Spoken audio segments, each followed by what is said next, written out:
man, can you remember your introduction into horror, or maybe the first thing that ever scared you? It doesn't even have to be a horror movie. Like a lot of times people say things like, Gremlins, or it could be something completely left field. Ooh. Um, I've never been someone who's scared of much. People scare me. Real life people scare me because yeah, people. There's crazy people out there that we see every day. But films have never really scared me, even as a kid. Maybe the first time I ever watched Nightmare on Elm Street, um, maybe that was the first time I felt a little bit of fear because sleep is inevitable, and so if there's a killer that can get you while you sleep, you can't stop yourself from sleeping. So it's almost like you can't get away from Freddy Krueger. That's why he's the ultimate antagonist, is the ultimate horror icon, because he's the only um, horror bad guy that you can't get away from because you have to sleep. And I think I figured that out as a kid, and yeah, that scared me for a little while. Then also, before I saw Nightmare on Elm Street, my friend told me about it. This is when I was in school. He told me about it. Like his brother showed it to him, and my friend telling me about Nightmare on Elm Street was scarier than actually watching it, because I had my idea in my head of what Freddy Krueger was, and then when I saw him on screen, he wasn't as scary as my friend described him. So yeah, that was kind of my first introduction, like watching VHS tapes, like from friends' older brothers, and late watching late night TV, and yeah, and I've always been interested in monsters and things. So from a very early age, I was always researching them. So I've never really thought of monsters or ghosts as scary. It's more educational and entertaining to me. And yeah, I'm just fascinated by mythology and creatures and things like that.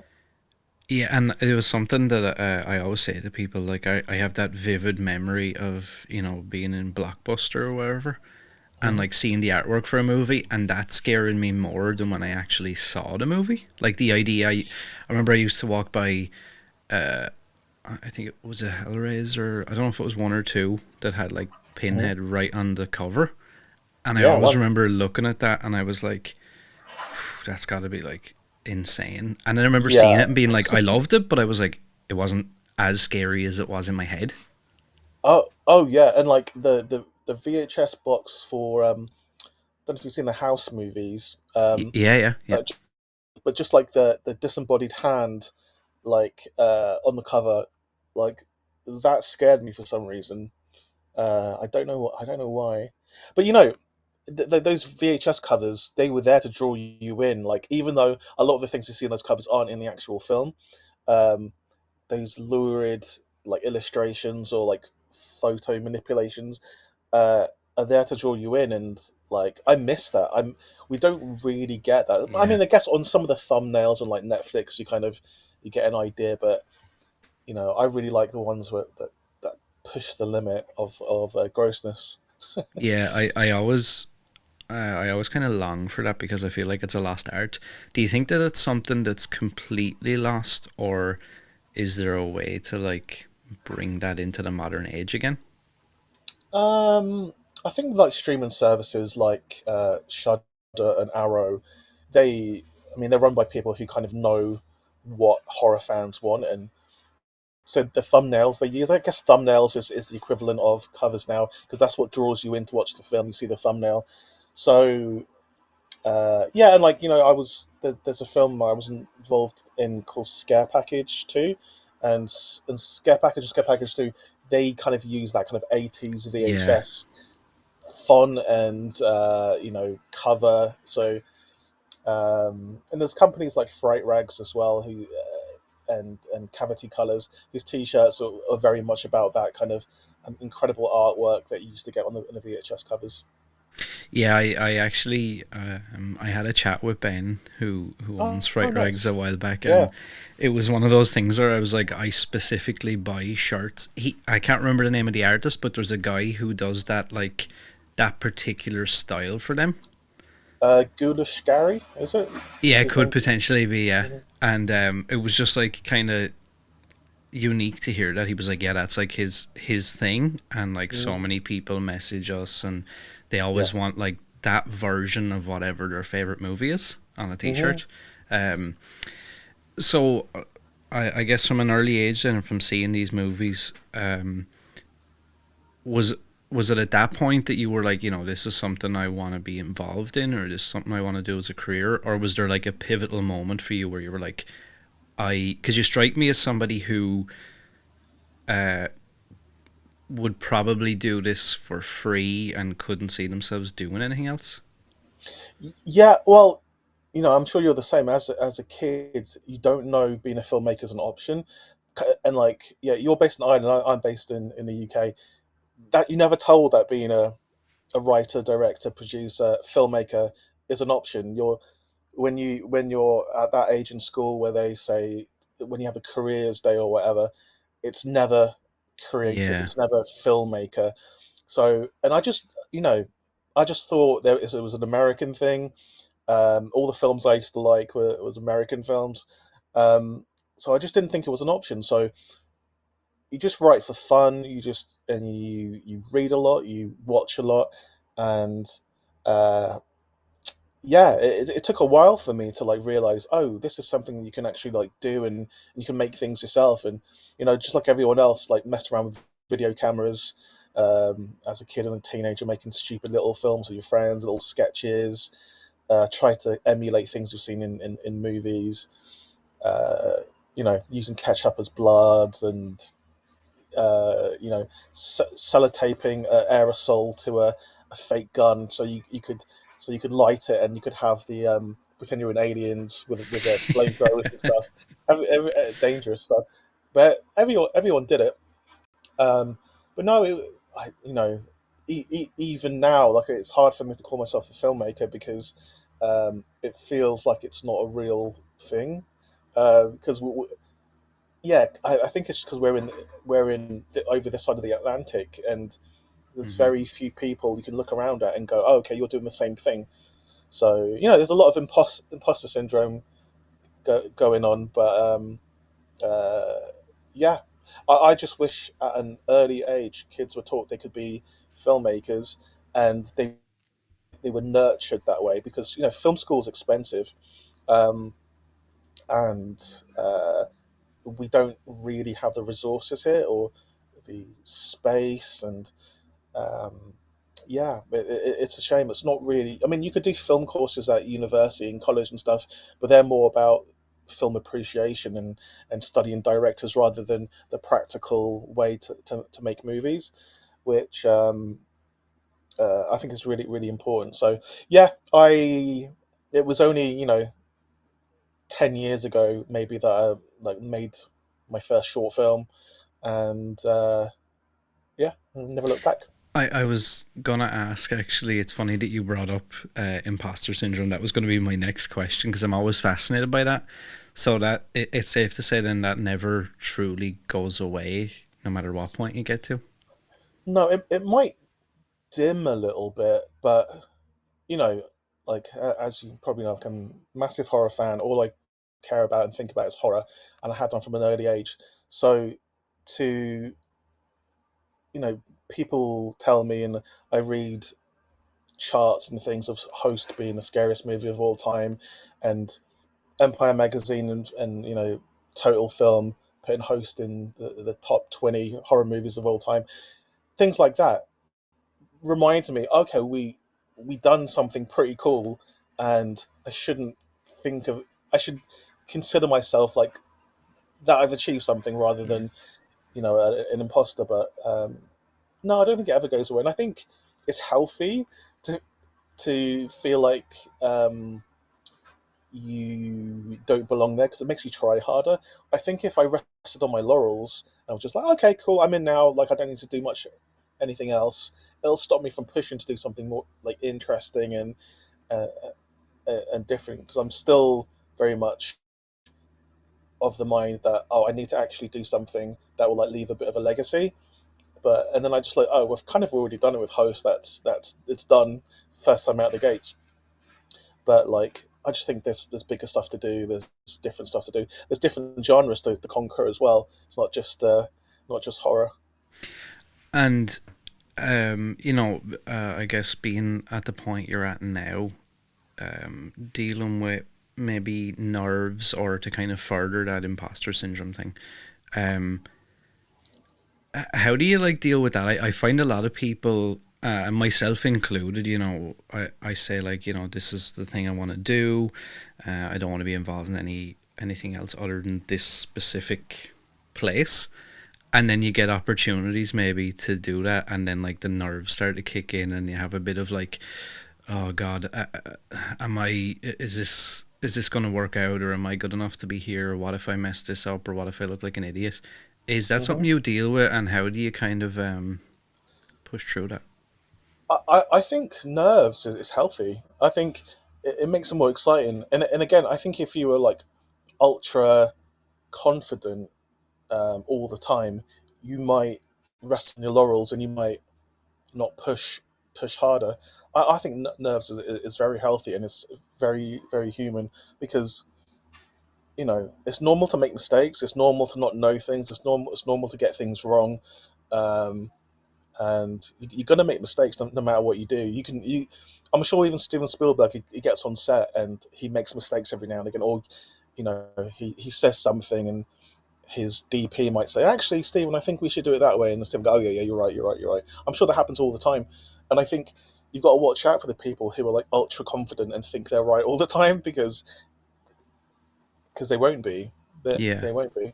But like I've done there's something I've done that hasn't been announced yet for a big streamer that comes out later on this year, and that was a real big project, pretty big budget, and I was dealing in the biggest kind of sandbox I've ever dealt with, and I wasn't nervous because I felt like it's taken me years to get here.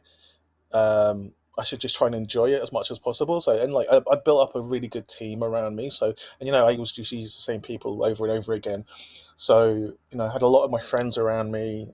Um, it makes it easy if your journey is with a whole bunch of people rather than just yourself.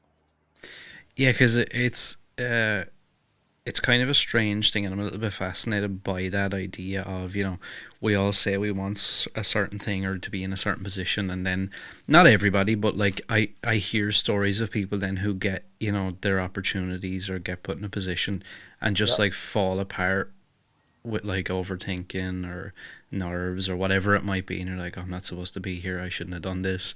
Um, and obviously having, with the success of Host, and like that was, it still is, but I remember like in the heat of the moment there, that was huge. Like you literally couldn't do anything, couldn't go on social media without seeing that. Is there a pressure then that comes with that to follow up? I know like there's been some stuff since which maybe we can get into, and like you Hmm. mentioned, there's some unannounced things, and I've Yeah. seen on several other interviews you've mentioned some other properties as well potentially that you would like to dip your toe in. Is there a Hmm. pressure there like behind that to try and? Um, I don't think there's a pressure on us from outside. I think that the pressure would be internally, like ourselves wanting to do better, to do something that hits the mark as well as host. But even like the week after host came out, I remember me and Rob we were sitting in this local cafe. We used to live on the same road during the making of host, and our local cafe. We sat in there and we were just like, oh my god, like this is literally everything we wanted. We have the most popular, most talked about, the highest rated film in the entire world right now, and here we are eating, eggs and chips. Um, what's how can we? What's next? Like, what can we do after this? Because you always think, oh, it's going to be a long, hard journey, and it kind of was. I mean, we made shorts for 10 years to be able to make host, but first time out of the gates doing something like host, and in the environment we were in during the pandemic, where we couldn't even be in each other's houses, we couldn't even be together, um, except for me and Rob because we were in the same bubble. Um, but yeah, no, the pressure isn't anything external; it's internal. It's just our own pressure for us to strive to do better. No one's saying to us, "Oh, you need to like do another host." Yeah. Well, actually, a lot of people are saying, "Oh, hey, here's a little bit of money. Can you make us a host?" It's like that's not how it works. It's a one off. You can't do that again. Yeah, that was something actually kind of ties into my next question. Um, I can only imagine that when something like that happens, and like you said, this movie is rated in like a lot of the top 10 of all time lists, and it's been everywhere, continues to show up everywhere. Hmm. Um, I'm assuming you get so many different emails, phone calls, people reaching out with offers, companies, guys who know a guy who, Yeah. whatever, maybe want to get in on that. As a creative, then, how difficult is it to? Because I've heard some horror stories behind the scenes. Some people have told me some things like where they got absolutely shafted and just completely ripped off. Some people even career nearly ends before it starts on the back end of maybe shitty deals. How do you Hmm. navigate, like, because I feel like if I was put in that position, because it was something that I would long for so long, I would find it really hard to say, like, maybe the excitement of being like, oh, I'll just take whatever the first deal that comes up. Hmm. Um, I mean, directly after Host, like a couple of weeks after it came out, that's when we got a lot of offers, like a lot, and I don't know if you know, but we went with Blumhouse for like a three picture deal. Yeah, So yeah, we've done one, we've got two more to do at some point. Um, and but it keeps coming like every for the last 2 years, every single week there's some crazy offer. You've been offered a crazy franchise, or you just have to, there's a lot of noise out there, and you just have to kind of filter it out, and that's where you get in a good team.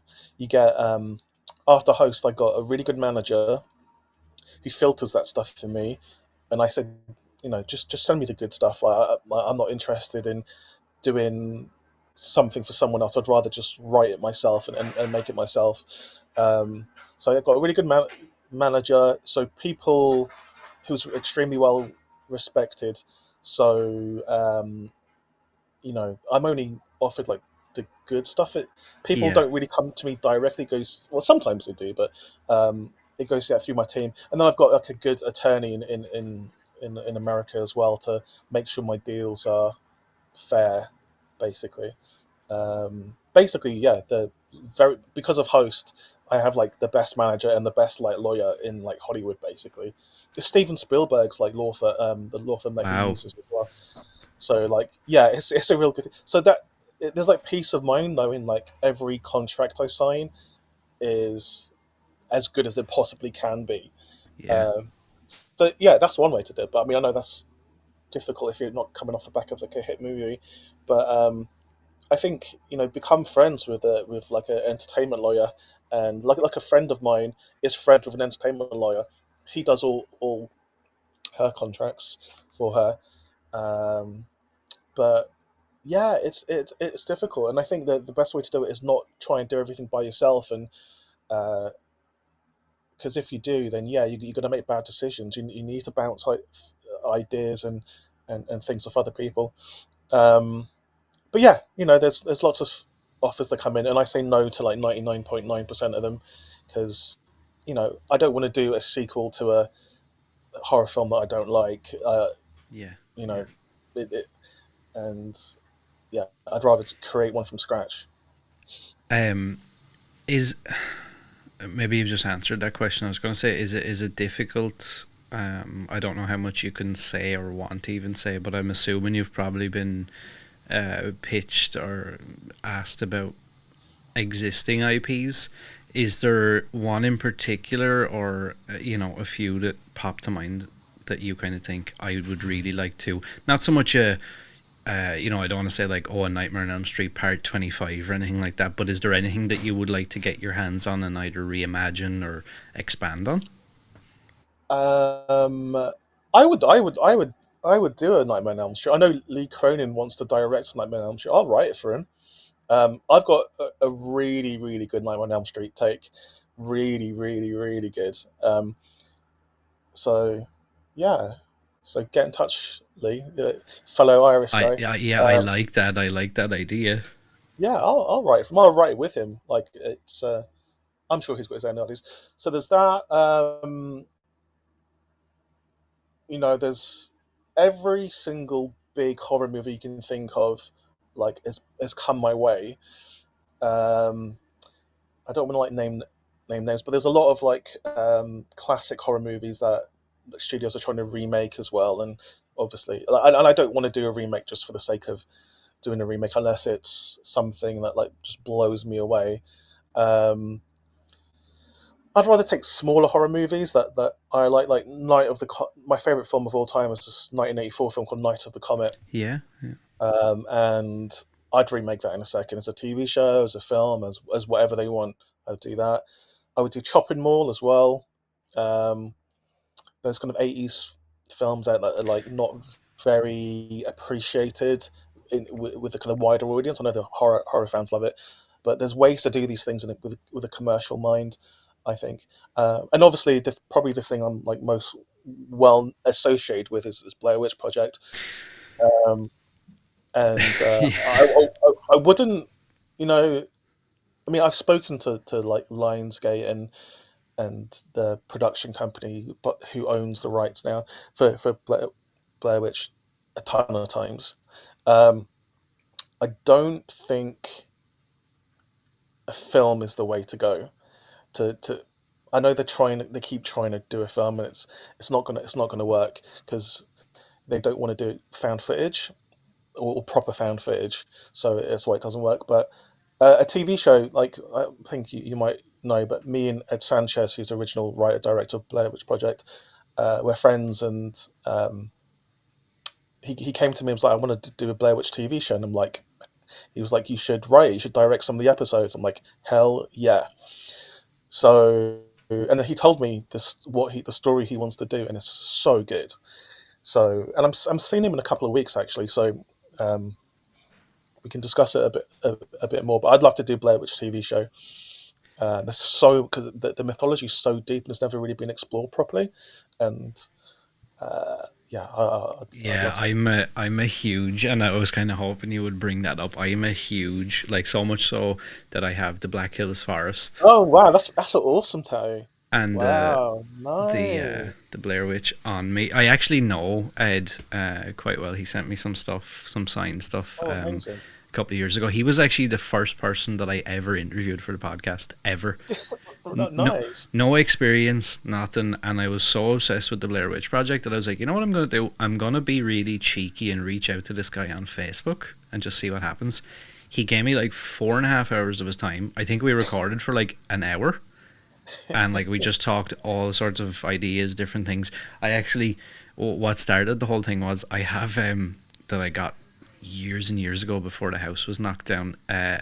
Some pieces of rubble from the basement of the Ruston Power House. I think you might Yeah, actually be in that club as well. Don't you have a piece of I, I, something? I do. It's over there. Yeah, I carry it around with me for luck. Honestly, I do. You mentioned about them doing a movie, or they want to do a movie for the Blair Witch, but they don't want to do found footage, and you feel like that it's not going to work.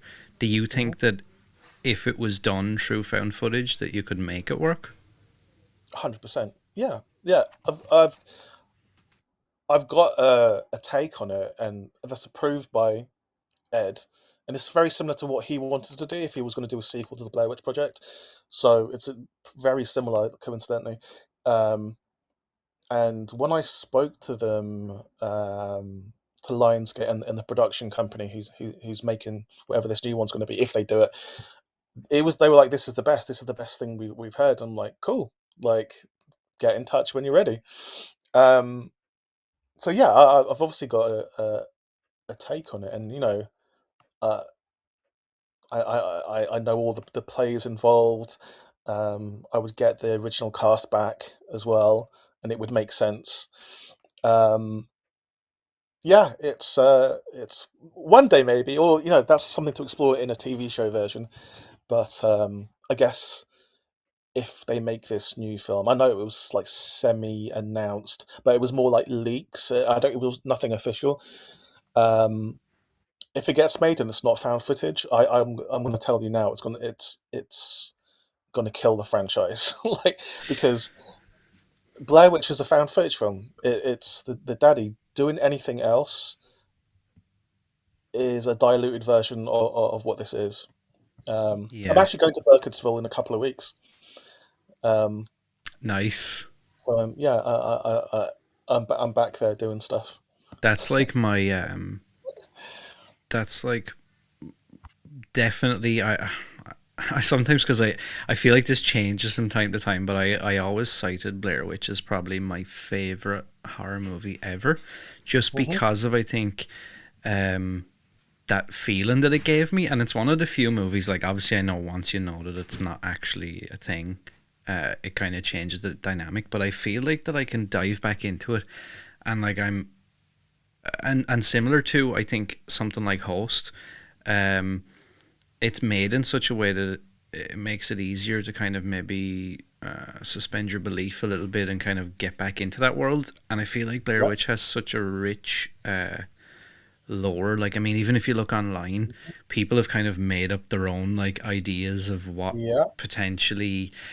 Funny, actually, I dove that deep into the idea of that like people had written all these different like Theories. yeah, and things like that. And there was ones that like I live in a town in the southeast of Ireland called Wexford. There's a whole thing that like Ellie Kedward ended up in Wexford, and it was like the burning of the village, and she was in the dungeons underneath the town, and she escaped to America and all this shit. And I'm like, it's so wild that like there's such a core fan base Hmm. that like Yeah, all this stuff exists, and like yet for some reason we we don't get a TV show, or we don't get like the movie or movies that we potentially deserve.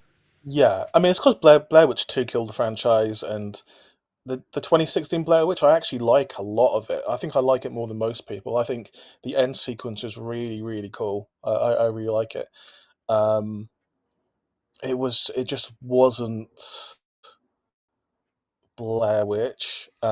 Yeah. But no, I like that 2016 one. And when people started like, you know, some people don't like it. I don't like it a lot. I'm just like, it's an entertaining movie. I don't know what you want. I think it's real fun, and there are moments in Blair Witch 2, which is all right, but it's not Blair Witch Project. I don't know what that is. Um, but I think there is room for more Blair Witch Project, and Ed Sanchez wants to do it, and it's crazy to me that he isn't given the opportunity to like show what else is in this world that he created. So, you know, I think we'll casually every now and again just throw ideas against the wall with each other and uh, and see what sticks. But he's I off directing Star Trek and I things know, now, and right? Yellow Jackets. I know, right? Before we move off of that, is that something that I don't want to say like you actively will chase that project, but is that something that maybe the excitement won't go away for? I would pretty much drop most things for Blair Witch Project, and like I don't know if you saw it was I think it was last year where like I was trending as doing the new Blair Witch Project. It was like Yeah. trending worldwide, and and I was like, because like I just logged onto Twitter and I saw my name trending, and I was like, what the hell have I done? What have I done now? And then it just like it was all good stuff. It was just like and it was funny, like celebrities I don't even know were like saying Jed Shepherd for Blair Witch. I was like, what is going on? And I was like, where did this come from? I guess because maybe there was like a rumor or something. There's going to be a new one, so people just associated with me. And I guess I'd been to Burkittsville last year as well, and they maybe put two and two together. I'm not 100% sure. But yeah, no, I definitely would love to do it. But no, I don't think there's very few people out there that you know is obsessed with found footage. as me. I watch every found footage film you can think of, all the Japanese ones, and the Japanese I think do it a lot. There's a lot better Japanese found footage films than there are Yeah. Western ones. I think, but yeah, no, the Blair Witch is very close to my heart, so I would kill to do anything in the Blair Witch world. I just think for a feature film, if it's not found footage, then I don't think they should bother.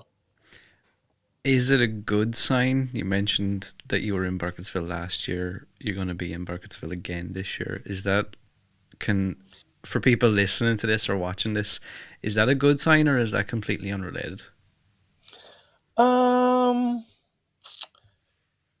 Good question.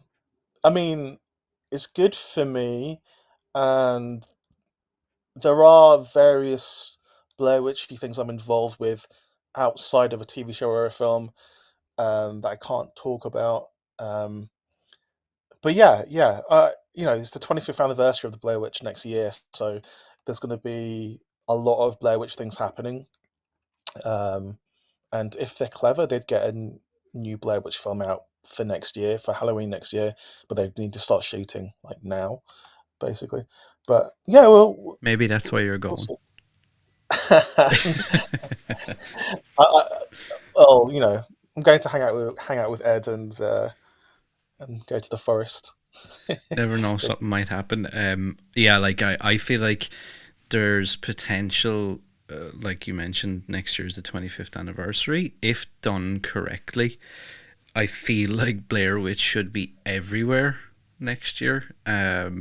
In It so will be. many, yeah, like in so many different ways.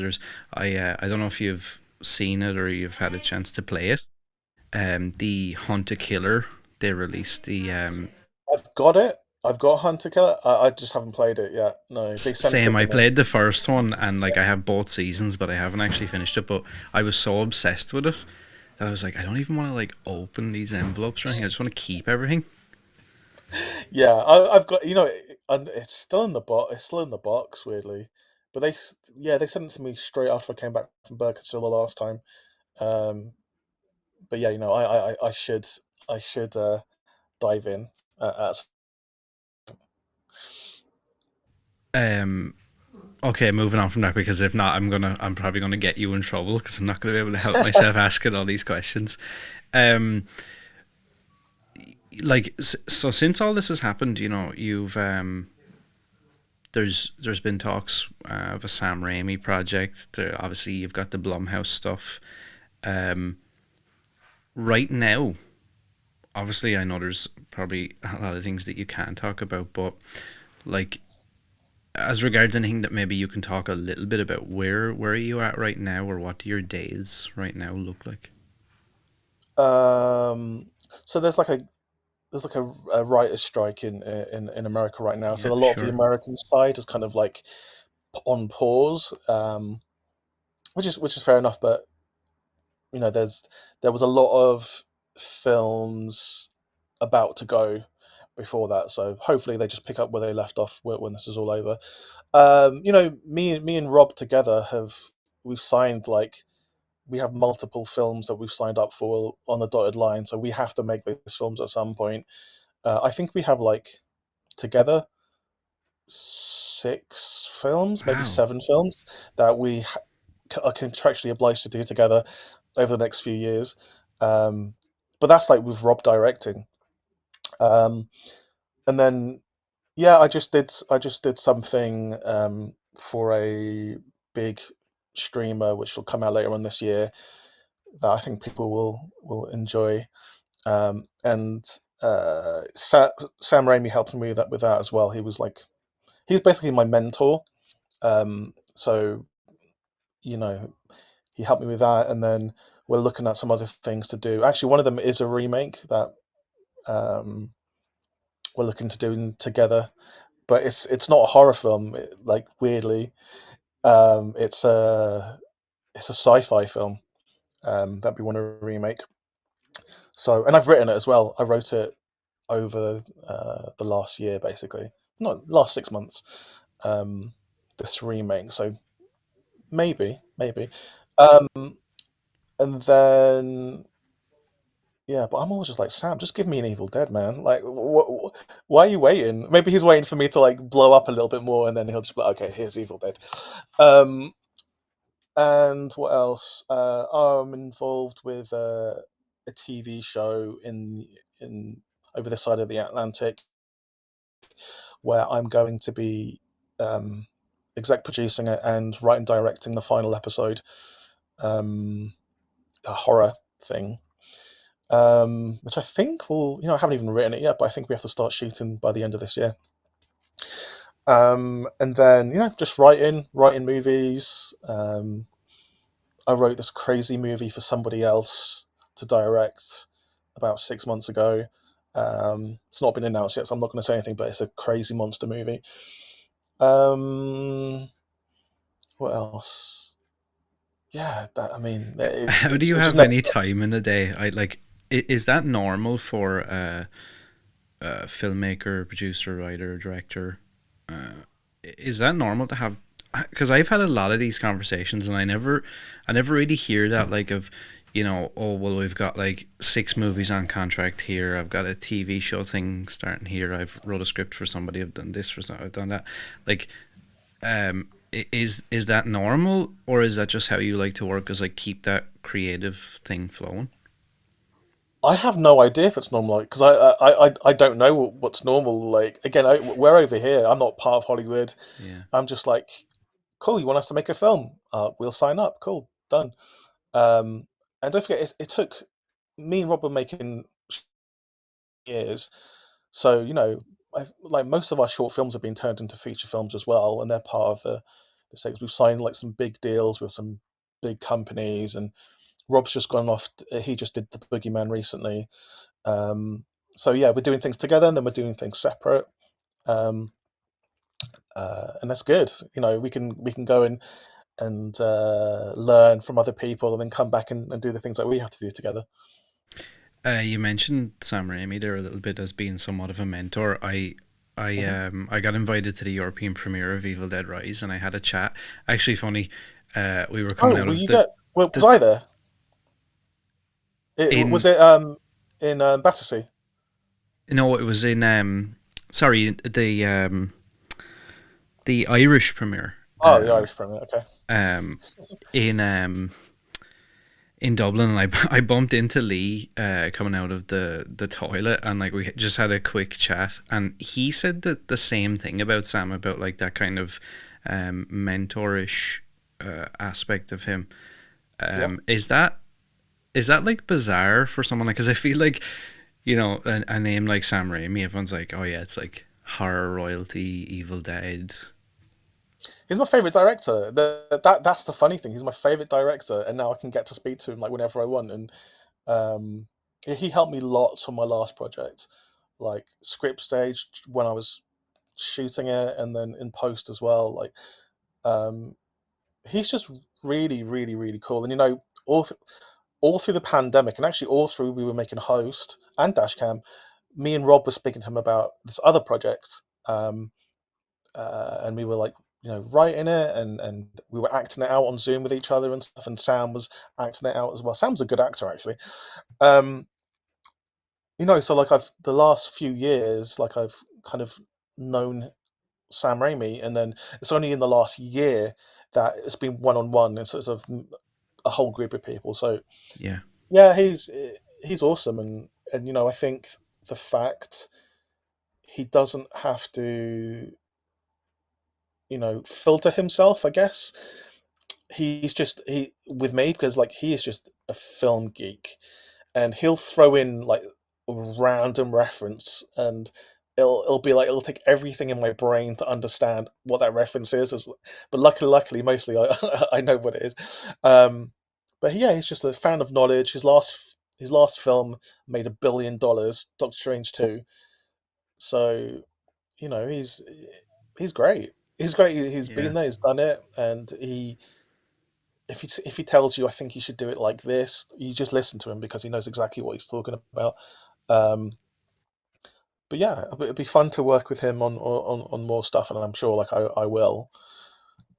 He just seems like such because I think he has like that marquee name, but then to hear like that's two people now that I've heard say that thing of like, yeah, he's just like, you know, a cool guy, down to earth, gives me advice, gives me his time whenever I Yeah. need it. And it's like you would kind of, not saying I've ever heard any stories of him, you know, being an asshole or anything, but you would just assume somebody with their name on like such a huge marquee level would be Mhm. like, just doesn't have the time for anybody, only themselves.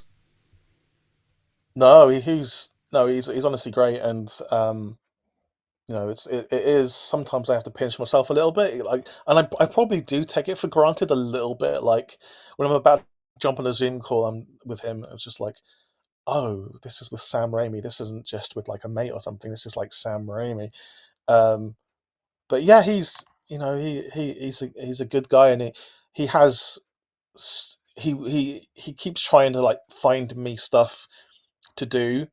Um, but I kind of want to write stuff myself and create things myself rather than take IP, existing IP, and do it that way. But Sam's had a lot of success and made a lot of money from taking existing IP like The Grudge and doing a bunch of movies and making hundreds and hundreds of millions from doing that. So yeah, that's kind of what his production companies do. But I just want to create my own IP. And to kind of to get into that a little bit, then your process for writing a story, um, how does that initially come about for you? Is it something where you know, do you actively sit down and go, okay, this is my like writing time now, or is it a case of, you know, you could be in a coffee shop or you could be on the train and you just kind of like, bam, I need to write this down, or I've seen something. I think, yeah, it just comes to me just in a flash, and it'll hang around in my mind if it's any good. Like all the shorts me and Rob did, that was all me, in terms of coming up with the ideas and also host and Dashcam. Um, th- they just come out of thin air, and I think just being a student of horror and thinking about horror all the time and watching movies like classic movies and just thinking, okay, if I was in that situation, I would do this, or sometimes I sit and watch an old movie and maybe an underappreciated movie, and I think, oh, but what if they went that way instead of that way? What would happen? And that's how you come up with movie ideas. You just think, what if this happened? Um, like, what if in Night of the Comet they stayed in their house and it's a siege movie rather than going out with machine guns? Like, what would that movie look like? Um, Yeah. yeah, and it's just like riffs on an existing things. Like Host is you know us showing you basically a jukebox of our favorite scares, but we just like subvert it slightly. Like we make you think it's going in one direction, and then we do the other direction, or we do like a fake out, and it goes on a bit longer. There's another fake out, and then something happens. Um, yeah, it just comes really naturally, and I think because all I'm thinking about is horror, it's easy. Like I think with Host, we came up with every single kill in Host within like 30 minutes. Like just me and Rob on a Zoom, just going, okay, Haley dies like that, Caroline dies like that, Emma dies like that, and that was it. And I say 30 minutes, but it's like decades of like Yeah. Yeah. horror knowledge to know that would work and to know it's different and unique. And um because I know like people just think, or some people think, oh, we could have done Host, we could have just like filmed our friends on Zoom. People tried. People tried. There was a film that came out about 2 months after Host. I think it was called something like Control Alt Trick or Treat. It was some weird, but it was British, and it was a blatant Host ripoff basically, and they put the trailer out there, and someone tagged me into it, and I just replied, "This is probably the worst Host ripoff I've seen so far." And then they deleted that movie from all streaming, all like pay streaming services, and off IMDb and off their production site because I said it was. I called them out basically. Um, so like it's not easy. It's not easy to do these things. You do need to have some knowledge of the genre because horror fans are both very forgiving for like bad VFX, bad writing, Yeah, as long yeah, as it's like entertaining. But yeah. they're also unforgiving as well. They're also like because they're the most horror fans are the most cine literate fans out there, so they will know all the references. And if you're just doing a scare that you've seen a million times before, they're not going to forgive you for that. So you always have to know what's come before in order to do what's next.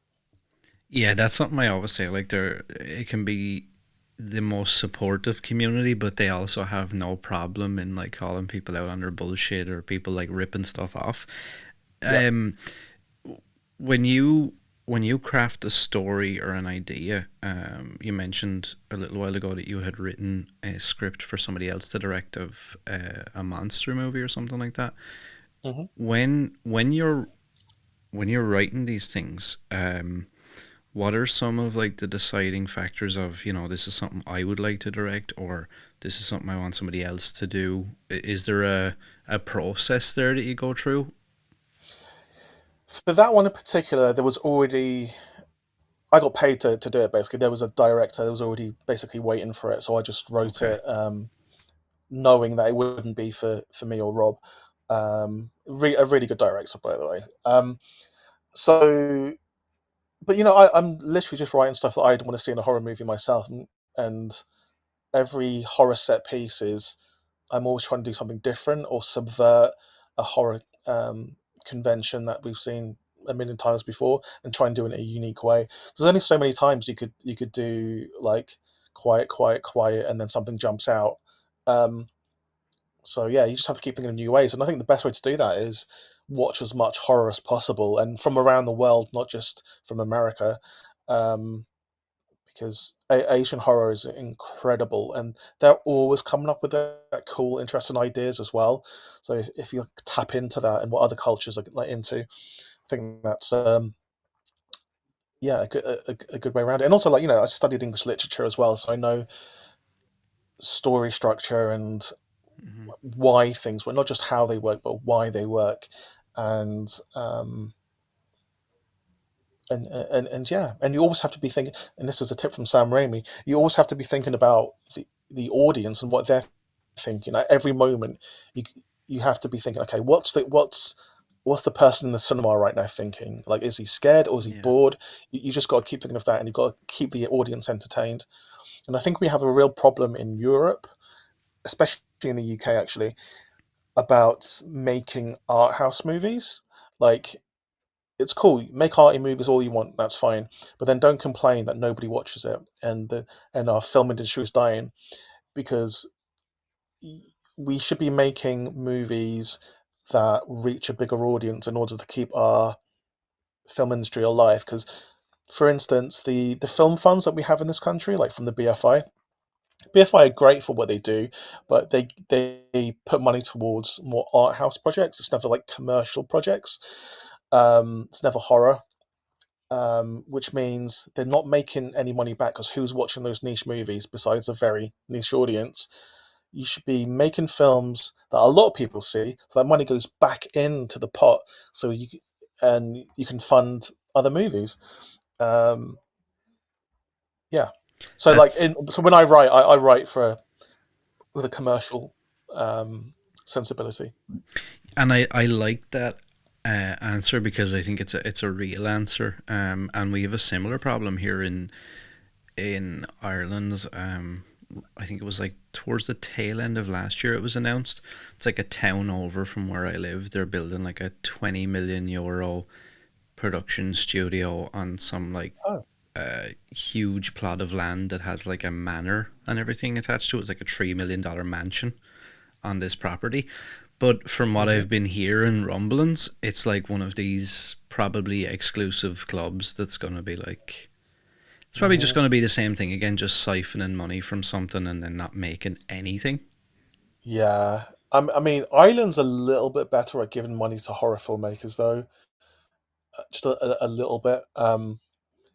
But I just wish that like Netflix would just come along and just be like, okay, we're into British horror now. Here's a whole bunch of money to make British horror, and they would give it to people up and coming horror filmmakers, not just the same old people. Because it's just difficult to see a path over the side of the Atlantic for film to be a career for people, especially if you're a genre filmmaker. So as soon as you've had a little bit of success here, you usually move to America because that's where the work is. And I'm Yeah. trying very very hard to stay in this country, um, and try and build up our film industry. That's my aim. Yeah, I was gonna ask that. Is that like a goal of yours? I'm kind of, because I feel like, yeah, okay, fair enough. Like you're in the UK, I'm in Ireland or whatever, but like it feels like, somebody like you is kind of flying the flag for this region. And I was kind of shocked. I was going to say that to you earlier, that like the states haven't already tried to like poach you and like be like, come over to Hollywood, live in LA, and never go back home ever again, and just leave it. Yeah, I mean they have tried a lot of times. It probably would be a lot easier for me to be in LA, to be honest. Um, but I like it over here. I want to make films here. I think for like 30 plus years, we really haven't had a horror film industry here. Hammer died, Amicus died, all of the kind of goodwill we had with our horror from the 50s, 60s, and 70s kind of gone now. Um, and there's been some bright sparks. Neil Marshall, he had some great horror films. Yeah. Edgar Wright's Fly the Flag, Ben Wheatley, Fly the Flag, and you have more newer people like Prano Bailey Bond, Kate Dolan. Um, you have some really cool filmmakers based over here who, and I'm sure they want to fly the flag for the UK, but it's just very very difficult because the resources aren't here. Um, but I'm trying to do something. I'm trying to start my own production company and basically be what A24 is in America. Do it over here. Give up and coming filmmakers a chance to do their weird film or to do their horror movie. And I just think it's a license to print money on Yeah. the Yep. when it comes down to it, because if you just look at what's popular at the box office, it's horror movies and superhero movies, basically. So I don't know why we're not making our own quality horror movies. Like I go to Fright Fest, I'm like, there are some amazing filmmakers there, but they're not given the resources to actually go do their dream projects. And I would love to see Fright Fest filled with horror movies made here that have had a decent budget, because we've got amazing crew over here, amazing actors, the best. We have the best actors over here, and we have all these amazing like horror filmmakers that just don't have the resources to make the film they want to make. And like I see all these short films, and like some of them are incredible from British filmmakers, but they're never given the opportunity to make the feature length version. Me and Rob have been very lucky that our short films have kind of caught fire and got us attention so we can make features. Um, but yeah, it's unfortunately kind of rare at the moment. Um, and that's actually really cool to hear you say that. Because I feel like, and not at anyone's fault, but I think, and it's like you mentioned before, the idea of America, I think on this side of the world has always been pitched as to like, well, if you want to do this thing, America is the land of opportunity. That's where you need to go and never look back. And it's Hmm. kind of cool to see you try to pave that way, because there's such a rich history. Like even just in the UK and Ireland alone, there's so many unique locations even that you can't get Hmm. anywhere else in the world. I actually spoke with another filmmaker yesterday, and he was like, "We're flying to Ireland. I'm doing some music videos," and he's like, "We're actually going to shoot scenes for a new movie I have coming out because everything is perfect. It's a old school like vampire movie." He was like, Oh, shit nice. tons of ruins, castles, gloomy, dark weather, rainy. He was like, it's perfect. He was like, how is that not perfect for a horror movie? Um, Yeah. and Oh, he was kind Ireland's of a great shocked. Yeah, he location. was kind of shocked, like that the UK and Ireland and places like that aren't utilized more, and there's not more going on. If that makes It's sense. there's just no one's financing horror movies here. People will pull out like the odd film like His House, saying, look, the BFI funded His House. They didn't. They rejected His House. And then once they got funding elsewhere, they came in at the last minute just so they could stick their logo on it. I have serious problems with the BFI and the way they fund things and the way they give money to friends of theirs rather than give it to the people who are making interesting things. Um, yeah, that I think the public money should be taken away because all these films are funded by public money, by lottery money. Give it to a different organization like that is a little bit more fair and commercially minded, like, or even business minded. So we have a sustainable film industry. So throwing money down a posh well for so you think you can win a BAFTA award. We need to create an environment where horror filmmakers are supported, and there's even the potential to get financing for their movies because at the moment there really isn't. Um, Yeah, it's wild because when I look at some of these places that are overseeing a lot of this finance and grants and different things like that, it kind of shocks me because it's like, do you not love money? Like, if that's all we're talking about here, if we're just talking yes. about money, I'm like, it's very rare, I think, that you see horror movies, go to the cinema or anywhere like that now that don't make a colossal amount of money. Like even bad horror movies make Hmm. hundreds of millions of dollars. I'm like, does nobody else see this, or am I just like, They honestly they see it, but we're so there's a lot of snobbery over here. Funny, we're all Hugh Grant. There's no litter. It's all colourful. It's all Notting Hill. yeah, When and or they go the opposite end of the scale, where it's poverty porn, where they glorify, just the worst. They highlight the worst parts of the country, and there's nothing in between where most of us are. So yeah, I just think they're really missing an opportunity. And they keep saying like they keep doing these grand overtures about supporting horror genre, but they never do. They never do. There's always these schemes that pop up to support horror in the UK. None of them ever come to fruition. It doesn't matter how big the announcement, who's involved. It never happens. Um, yeah, Creative England just announced that they had a scheme to find new filmmakers to like fund genre things, and they cancelled it. They had a big announcement, announced the filmmakers involved, announced all the money they were going to get, and then they a couple of weeks ago they cancelled it.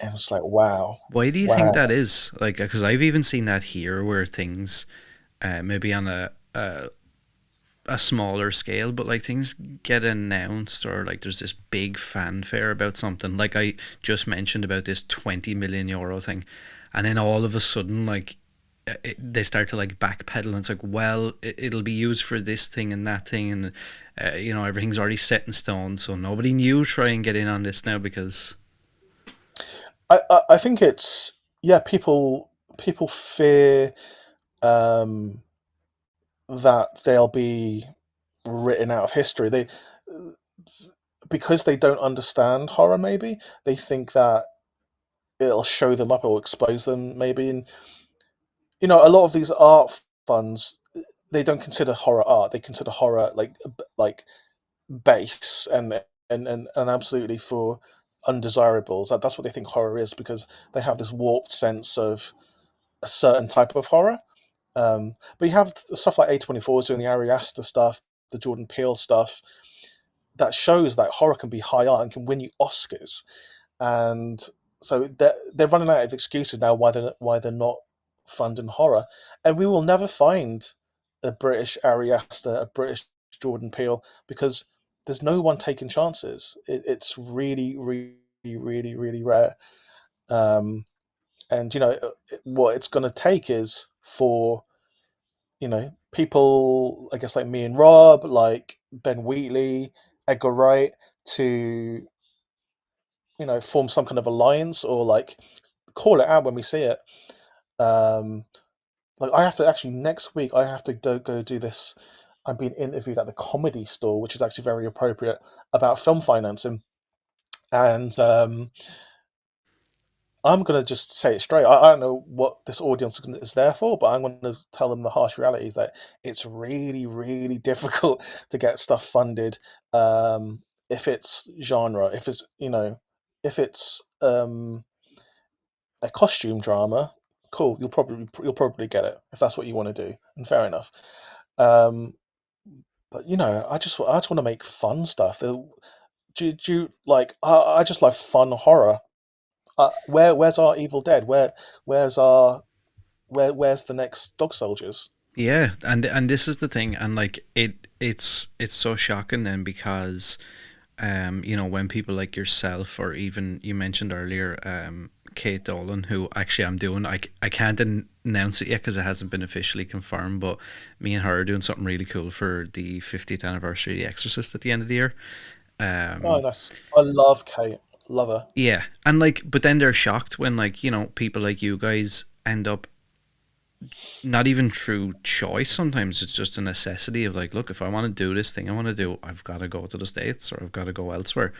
And then like it's these same people who, like you said, won't take any kind of risk or try a different opportunity. They're the same people, and it's like, yeah, but everyone just leaves the country. There is no filmmakers, there is no creatives, so we don't have anybody, so we just have to continue fucking you know doing season 25 of some bullshit thing that nobody watches on BBC 4. Exactly. And like there are so many good people here. There really are. It's just they're not given the opportunity to show their colours.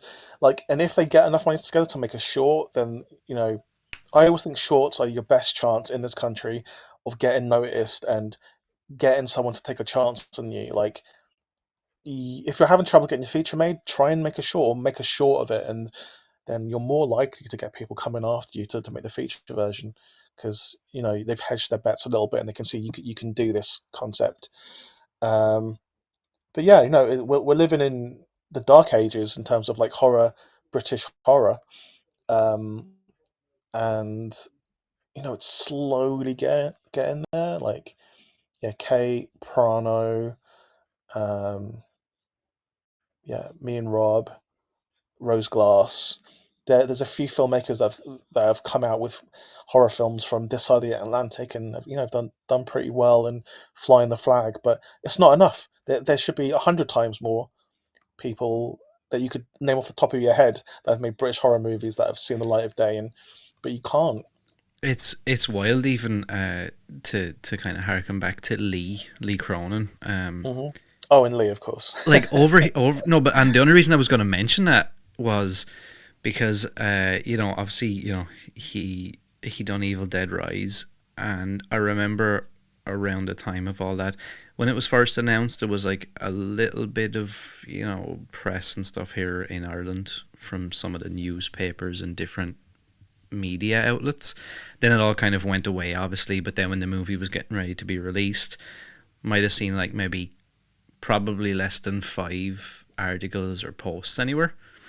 There was like Oh, no really? Oh, talk wow. about it, right? Which was, I found a bit, not so much about the movie, more about Lee himself. Then all of a hmm sudden, when it breaks 100 million at the box office, it's like, oh, Ireland's own, we love Lee so much. We've supported Lee through all the years. Lee is so great. Lee, Lee, Lee. And I just found it kind of disrespectful. I'm like, how, like, this is probably the same guy who probably couldn't get a break here from all of these people, and now all of a sudden we want to like embrace him and be like, oh, he's so great. It's always the way. Like, I can tell you a million stories like that. Um, but people are just they're scared to rock the boat sometimes because they don't want to lose their job. They don't want to take a chance on anything. They want to play it safe. Um, and I love horror, but there is a lot of bad horror out there, and it sometimes gives the wrong impression to people that that's just what horror is. But I think there's enough good horror filmmakers in this country who are out there toiling, trying to get their features made, making short films. Like yesterday, I watched a short film made by a 10-year-old girl. She wrote, directed, and starred in it, and it was good. And I'm like, That's wow. And just like, actually, wild. yeah, it was part of this. I'm a judge in this thing called the 666 Horror Challenge, and Prano is as well. And I said to Prano, like, you need to watch this one because like I think we found like this prodigy. And then she was getting really excited by it. She was like, I wish you'd mentor her. Um, yeah, and I was just like, and it was a really good idea as well. I was like, wow, okay, if this genuinely is all this 10-year-old girl, like the future is very bright for this country for horror because yeah, if you know if she's just indicative of like other people out there of that age, it's like wow, we've got a wave of amazing horror filmmakers to come. Um, but yeah, Yeah, it's and I think that's probably the difference. Is sometimes just having that opportunity. Like, I mean, if you guys hadn't have maybe if you guys hadn't have went and done something like host. I mean, a lot of people would say, "Oh, it's kind of a risky move. Why would you even bother trying to make something so difficult during a pandemic that we really knew nothing about?" And like, as difficult as it is to, I think, have a film made in the first place. To me, anyway, I know maybe other people don't think so, but it seems infinitely more difficult to do that within the confines of being like, well, you can only go on Zoom and make a movie. Like that seems like a wild concept. I'm like, how could somebody even like conceptualize the idea of doing that? And it just goes to show, like maybe if you guys hadn't have worn your heart on your sleeve, that you might have never been discovered, and no one would have ever known your talent, Rob's talent, any of these people. And I'm like, it's just so ridiculous. yeah, it's like a sliding door scenario. But like before Host, we'd actually already signed a deal with Sam Raimi for something else, with Studio Canal and with Fox. Like that was before Host, so we'd based off our shorts, we'd signed, and actually with James Wan. Um, Wow. yeah, and this is why I'm saying like make short films. Like people are watching these short films, just make good ones. Um, so I think maybe it would have happened, but it would have just happened in a different way, and it wouldn't have happened so fast. It wouldn't have happened instantly. Like, um, yeah, like we wouldn't have I, been on like the BBC News or like ITV News at like 6 p.m. in the height of the pandemic. It's me and Rob just smiling. I feel Um, like though I suppose then to take a step back, it kind of goes to show if you guys hadn't have made shorts off your own back with your own mhm. vision, and if you had waited to go like the conventional way, it realistically it probably would have never happened because all of these people are True. set in their ways and they're like, oh, we don't want to take a risk with these guys, or why are we going to give these guys money? It just doesn't make any sense for us. Exactly. Yeah, our first short we made for £300. Three my I paid for our first two shorts actually. Yeah, £300 was the first short called Absence with Paul McGann, and that got us no straight. That got to London Film Festival, Berlin. You know, and that's when we knew me and Rob was like, oh, we know how to do this. Yeah, And then we did Dawn of the Deaf for like a few grand, and that got us to Sundance. And then yeah, after that, people started to kind of like know who we were and knew that we could do things for very little money. I have a few final things before I let you go.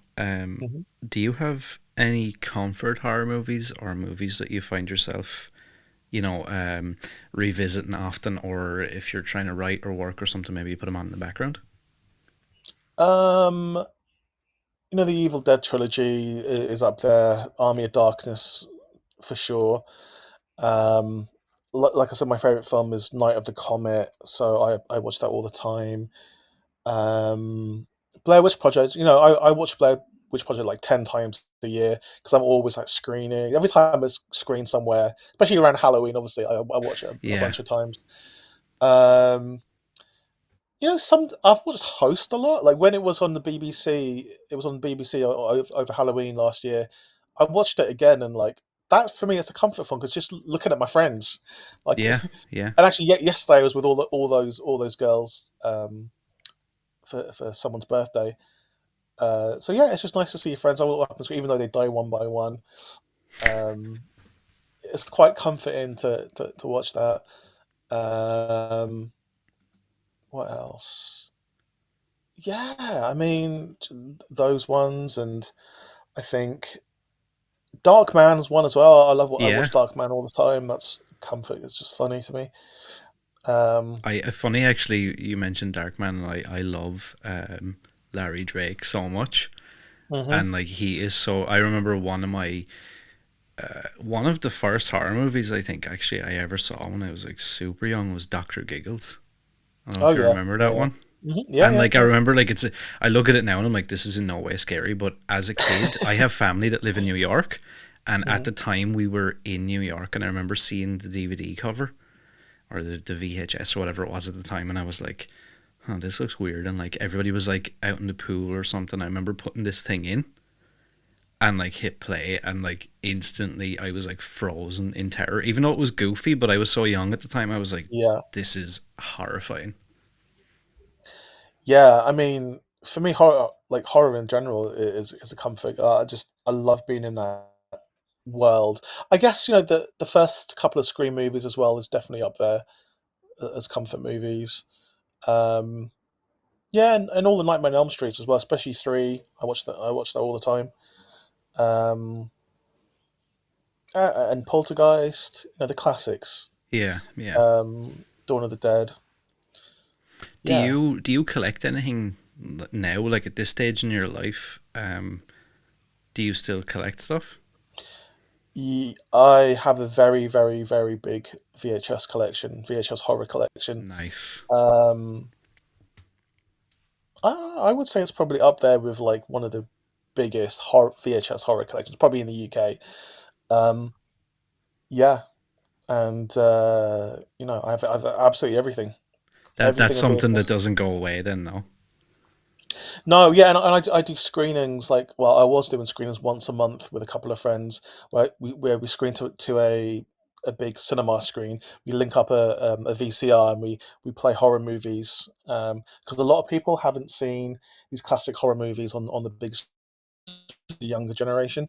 So it's always good to watch Blair Witch Project on a big screen because you don't often get to see that. Um, So yeah, no, I'm very very tight to VHS. I'm always looking for stuff I'm missing, various different like labels. I've got loads of rare stuff, and it's also research as well. There's sometimes interesting moments and kills in these old horror films that hasn't been converted to DVD or streaming. I'm just like this could be something I potentially remake, Yeah, do a yeah, sequel to, or there could be like something interesting that a character does. And I'm like, oh, that could spin off into its own story, maybe. yeah, yeah. I love that. Um, at this point now, you've mentioned there's so many offers and options and opportunities and things out there.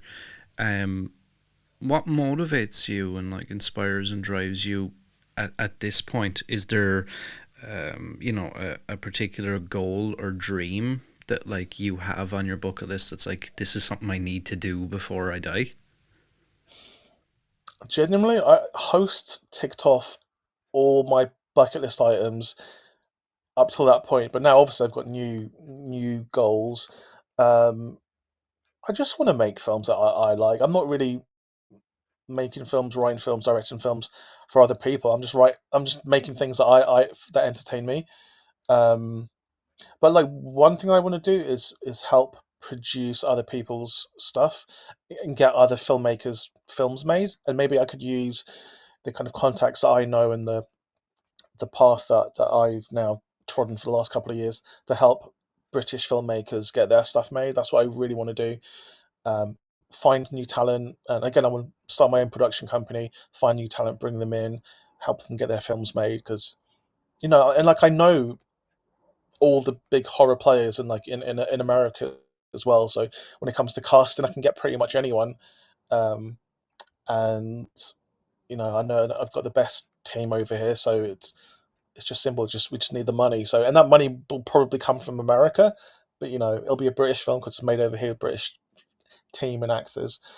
Um, yeah, so I think ultimately, like I mean, I'll write and direct a whole bunch of movies, but ultimately, I want to help other people get theirs made because I don't want to just I want it to be a sustainable film industry with loads of people making movies, um, not just relying on like a handful.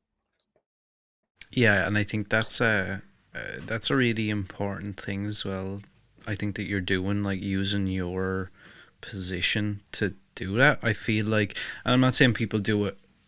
They probably do it subconsciously, but you get into that position you've always wanted to be in, and you just kind of go on your own journey, and Mhm. you don't even realize. And then the problem is then that, not saying when you stop, but it's like nobody can come up behind you, or maybe because I'm sure in years to come people will look at you maybe the way you look at like Sam Raimi as like that mentor figure, where it's like I wish I had somebody who lived all these experiences and done all everything wrong and everything right, and Yeah, to kind of help me.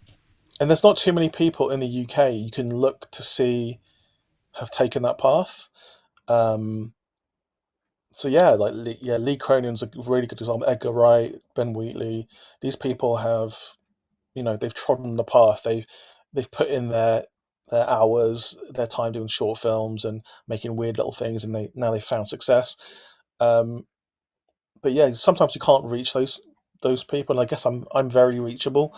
Um, so yeah, and my aim is more, I guess, altruistic a little bit, where I know I'll make some cool films that I like in the future, but I'm more interested in to see what other people out there have got. Because in America, you can't like throw a stone without hitting a horror filmmaker, and I like that because there's more competition, there's more choices, there's more resources, there's more knowledge over there, and you know most of my favorite films are American, so they're doing something right over there, and we need to learn from what they're doing with their horror, and they respect horror, they appreciate it, and we don't over here, unfortunately.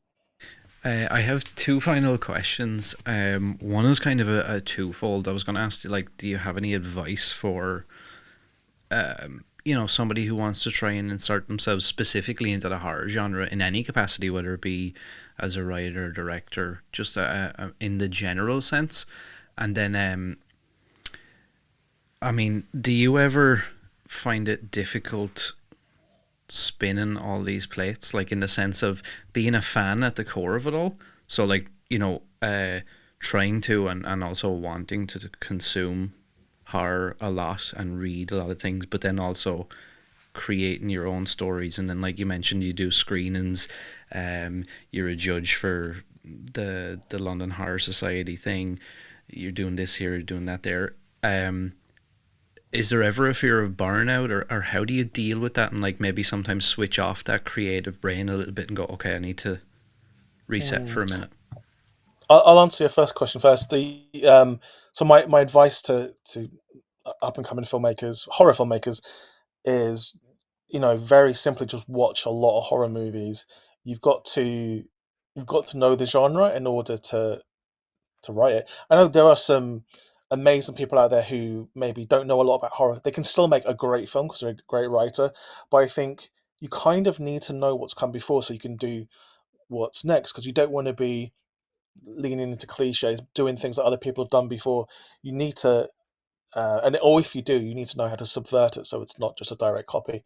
Um, and yeah, you need to go back. You need to go back to before you were born, to films from the past. Cinema didn't just exist in your lifetime. Go back and see what other people have done. It could inspire you. It could show you what not to do. Um, but an easy way is just look at lists online, best horror movies of all time, top 20. Watch one of those a day. Watch one of those a week, and then you'll get the idea of what works. Um, that that's first thing. I never went to film school. Depending on what you want to do, just surround yourself with people who know what they're doing. Um, I think writing is harder than directing. Um, because coming up with that unique idea is difficult, but you get that unique idea by upping your knowledge. Like read as much as possible. Read all the horror short stories, horror novels. Again, the best horror novels of all time. Read those, and then you'll get the gist. But then when you're practically trying to make something, surround yourself with a team who know what they're doing, who believe in you. Um, and yeah, I'm lucky. Like from the very first short film, that entire team has been brought with us on every single project, and it's again that's extremely rare and actually very difficult to do because people are off doing their own things, and sometimes it's hard. But I always try to bring my team onto my things, and I think loyalty is incredibly important, and Hmm. is it's a commodity that is sometimes missed. And yeah, don't think. And one other thing is, don't think of other horror filmmakers as your competition. They are your colleagues. They are. I think we have this idea in this country that there's only very few places, few spots for horror filmmakers, Yeah. because very few get made. But there's not. Like, just work together. There needs to be some kind of structure to this, and there needs to be someone flying the flag for horror and bringing all these people together and uniting them. We don't have that at the moment here. We're all over the place. There's only a couple of big horror events, conventions every year. There should be somewhere you can go all the time to like talk horror with people, work out like where to find a good DP and good, you know, that's horror based. Um, so yeah, so just talk to other horror people in the UK, go along to screenings, go along to film festivals, make some short films. Short films is the key. That's the big one. Just make horror short films, make some good ones eventually, and put them into film festivals, and that will make it easy. And then the second question: do I get burnt out? How do I spin all these plates? Um, I just think it's what I've always wanted, so it doesn't feel like a chore to me. Like it's exciting. Like I wake up every day and I'm so excited because I just like I'm doing all this cool stuff and this cool stuff coming out. I know it's like Christmas, like waiting for that to come out, and um, and so far like I've not run out of ideas. I keep coming up with brand new ideas all the time, and you know, and when I pitch them, like they land. So um, yeah, it's exciting to me, and I don't think that excitement's going to end anytime soon. And first and foremost, I'm a film fan. I'm a horror film fan before I'm a filmmaker. So as long as someone's making horror, I'm happy. Um, and I think if I was making dramas or rom coms, maybe I would feel some burnout because that's not my genre. But with horror, it's just exciting to me, and I don't think that will. I, I don't think it will ever stop because it's been in my blood since I was a kid. Um, yeah, yeah, and It, there's always new goals to yeah. like, and discovering new talent as well is exciting to me. So Before I ask the final question, just from hearing you say that there, have you ever put any thought into? I know, like you've already got a shit ton of stuff happening all the time, but have you ever put any thought into, penning a book, and not from like a story fictional point, but more of like a, I don't know. I feel like, especially in the horror industry now, like these coffee table reference books, or I don't want to call them like advice or motivational books, but more of like somebody's real story mixed with elements of whatever.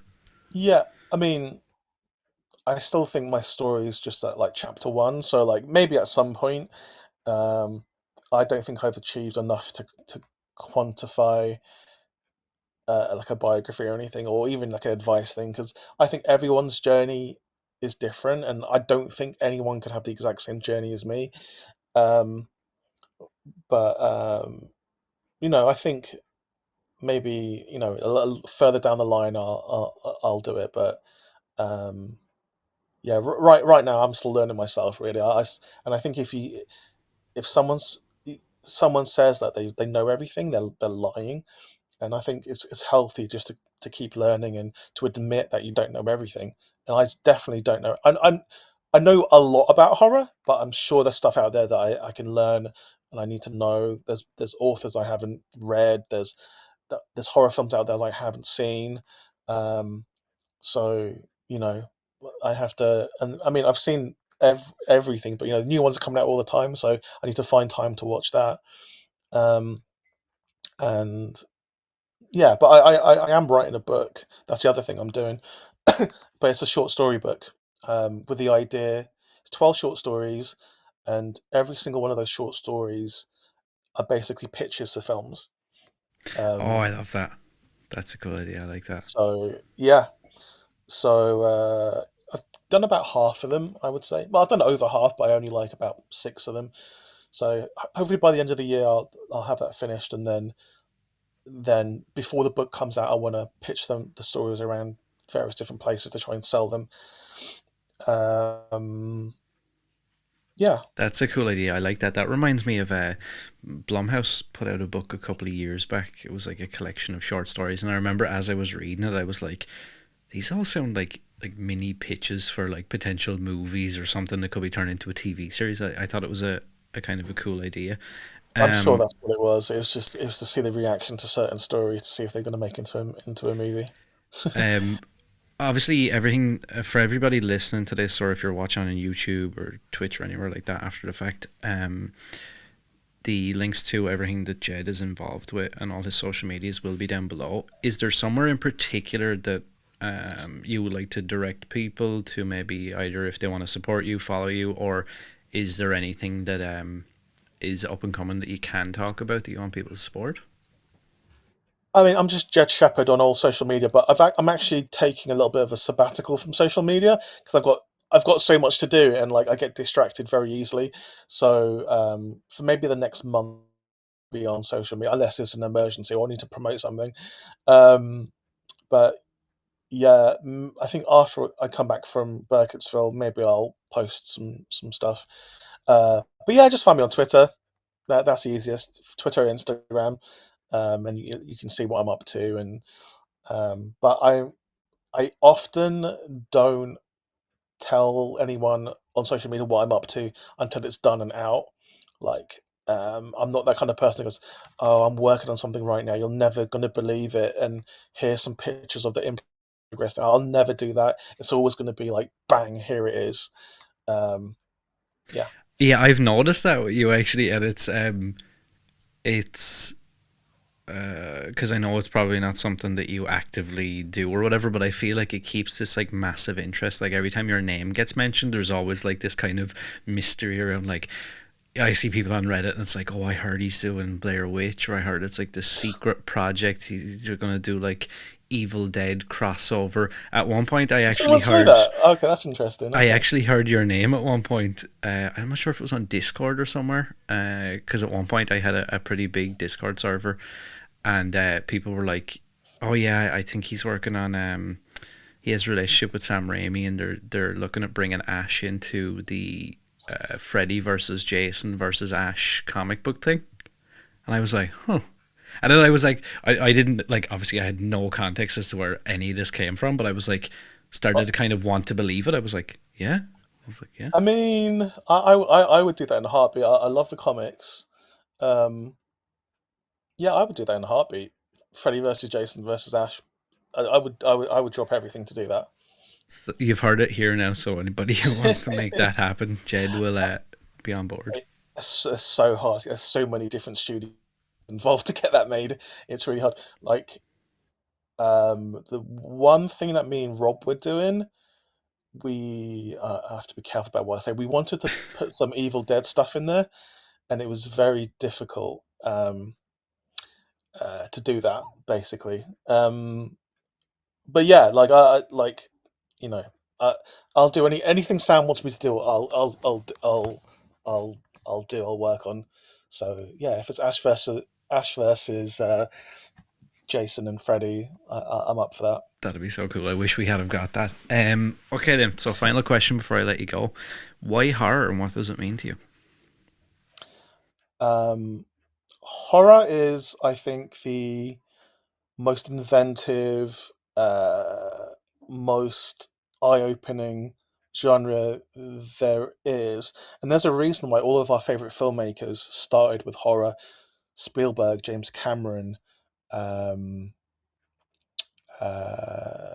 me. that they all start with horror because it's the most fun. It's the most, you know, you can put all of your fun ideas and interesting ideas into this genre, um, and you can't do in other genres. And it's not only the most fun genre and most rewarding. I think it it is also the most supported because you don't get rom com conventions. You only get horror Yeah, conventions. yeah. You have this after the life of the movie is over. You still have like, people rabid for it, and it's really really interesting to me. And I think it's because horror reflects one of the kind of base emotions that we have in life, which is fear. Everyone's born with fear, and horror represents it. It's it's innate in our DNA that we fear things. So horror is just like the physical manifestation of something that is intrinsic in us being human.